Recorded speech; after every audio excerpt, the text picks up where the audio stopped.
Kita beralih ke informasi emiten pemirsa di mana PT Bank Jago Tbk atau Arto berhasil mencatatkan kinerja yang cukup impresif di semester pertama 2025, di mana Persero berhasil mencatatkan pertumbuhan laba bersih hingga 154% secara tahunan.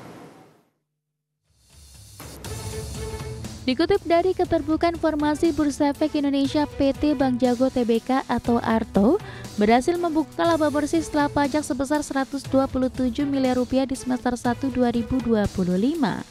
Capaian ini meningkat 154% year-on-year dari perolehan semester 1 2024 yang sebesar 50 miliar rupiah. Persero berhasil menjaga konsistensi pertumbuhan bisnis baik dari sisi jumlah nasabah, penghimpunan dana pihak ketiga atau DPK, serta penyaluran kredit. Per Juni 2025, total nasabah Persero mencapai 17,2 juta termasuk 13,7 juta nasabah funding pengguna aplikasi. Jumlah pengguna aplikasi bertambah lebih dari 3 juta dibandingkan posisi yang sama tahun lalu yang sebanyak 10 juta nasabah. Pertambahan jumlah nasabah funding sejalan dengan penghimpunan DPK yang mencapai 22,4 triliun rupiah, meningkat 51% year-on-year dibandingkan dengan posisi yang sama tahun lalu sebesar 14,8 triliun rupiah.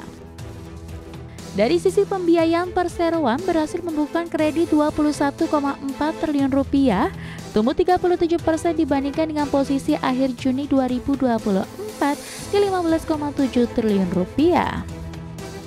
Pertumbuhan kredit mendorong naik aset Persero menjadi 32,4 triliun rupiah atau tumbuh 34% dari nilai aset per akhir semester 1 2024 yang sebesar 24,2 triliun rupiah. Selanjutnya, rasio kredit terhadap DPK atau loan to deposit ratio berada di 96%, mencerminkan tingkat likuiditas yang sehat. Likuiditas didorong dengan rasio kecukupan modal mencapai 35,9%, menunjukkan kuatnya tingkat permodalan untuk mendukung ekspansi bisnis ke depan. Berbagai sumber, IDX Channel.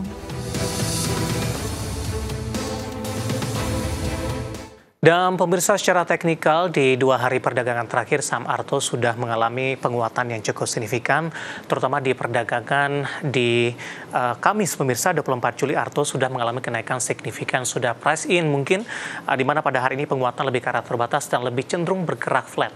Dapat Anda saksikan grafis di layar televisi Anda pemirsa, 24 Juli ditutup menguat di 1870, pembukaan tadi juga menguat ke 1900-an, 1905 hingga ke 1925. Intraday tertinggi hari ini 10.50 masih bergerak di zona hijau, tapi penguatan lebih ke arah terbatas di 1870, 11.30 di 1875, dan penguatan berlanjut di pembukaan sesi kedua di 1890. Intraday hari ini 19.25 terendah di 18.70. Kita beralih ke grafis selanjutnya, pergerakan saham Arto dalam beberapa bulan terakhir. Di perdagangan Februari, pemirsa, masih diperdagangkan di atas level 2.200-an. Maret dan 9 April ini mengalami tekanan yang cukup dalam seiring dengan trading halt terjadi di Bursa Efek Indonesia pada saat itu.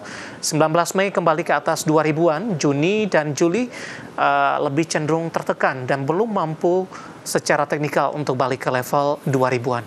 Dari sisi valuasi dengan beberapa indikator yang ada, pemirsa, kita akan coba lihat ke grafis selanjutnya.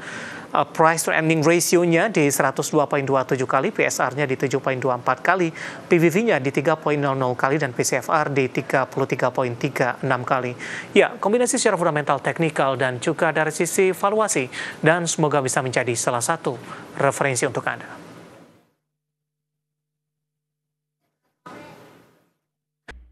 Pemirsa, masih di IDX langsung closing, dan selanjutnya kami akan mengajak Anda untuk menyimak topik pilihan yang berhasil dihimpun oleh tim redaksi kami.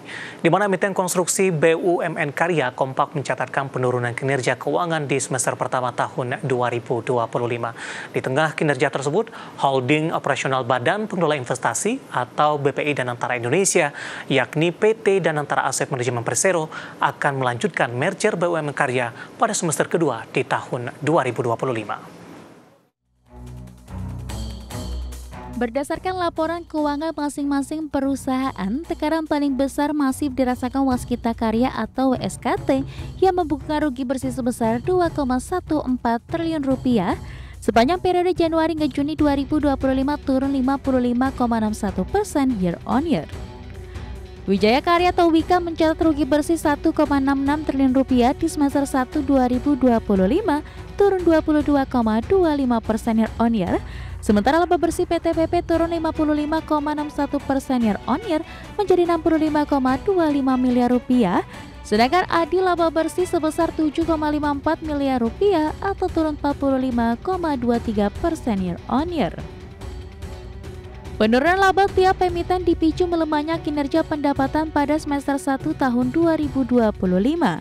Pendapatan Waskita koreksi 30,63% secara tahunan menjadi 3,1 triliun rupiah, sedangkan pendapatan Wika turun 22,25% year on year menjadi 5,85 triliun rupiah. Pendapatan PT PP di 6,7 triliun rupiah turun 23,71% year on year. Adi mencatatkan pendapatan 3,81 triliun rupiah turun 32,89% year on year. Di tengah kinerja tersebut, holding operasional Badan Pengelola Investasi atau BPI Danantara Indonesia PT Danantara Asset Management Persero akan melanjutkan merger BUMN Karya. Chief Operating Officer Danantara Doni Oskaria menyatakan merger BUMN Karya akan menjadi salah satu agenda prioritas dalam 5 bulan tersisa pada 2025. Langkah merger BUMN Karya bertujuan membentuk entitas yang lebih efisien dan berfokus pada bisnis inti sebagai kontraktor. Diperkirakan hanya akan ada 3 entitas BUMN Karya yang bertahan. Berbagi sumber, IDX Channel. Kita beralih ke informasi indikator perdagangan lainnya pemirsa, di mana rupiah melemah jelang libur akhir pekan tersengat data ekonomi Amerika Serikat yang masih tangguh dan menurunkan ekspektasi peluang pemangkasan suku bunga acuan The Fed ke depannya. Dikutip data Tartia hingga perdagangan Jumat siang tadi, rupiah melemah di 0,27% di level 16.314 per dolar Amerika. Secara intraday, rupiah sempat melemah ke 16.325 per dolar Amerika. Sebelumnya, nilai tukar rupiah dibuka melemah di 0,21% di level 17.315 per dolar Amerika di Jumat pagi tadi. Sementara indeks dolar naik tipis ke 97,59, naik dari hari sebelumnya di 97,37. Pelemahan rupiah dibayangi rilis data klaim pengangguran Amerika yang mencatat penurunan untuk 6 pekan beruntun per 19 Juli dan lebih kecil dari perkiraan pasar. Hal ini menjadi tren penurunan klaim tunjangan pengangguran terpanjang sejak tahun 2022. Hal ini menurunkan ekspektasi terhadap peluang pemangkasan suku bunga acuan The Fed ke depannya. Langsung saja kita akan update seperti apa pergerakan nilai tukar rupiah terhadap sejumlah mata uang utama berikut ini. Dapat Anda saksikan grafis di layar televisi Anda pemirsa. Pergerakan nilai tukar rupiah terhadap dolar Amerika Serikat di 16.328 rupiah. Posisi jelang penutupan, pasca penutupan tampaknya berbalik menguat di 0,15% dan kembali di bawah level 16.300-an, tepatnya 16.294 rupiah. Kemudian terhadap pound sterling, di posisinya adalah terhadap euro maksud kami di 19.151 rupiah, pound sterling di 22.038 rupiah dan yen Jepang di 111,08 rupiah.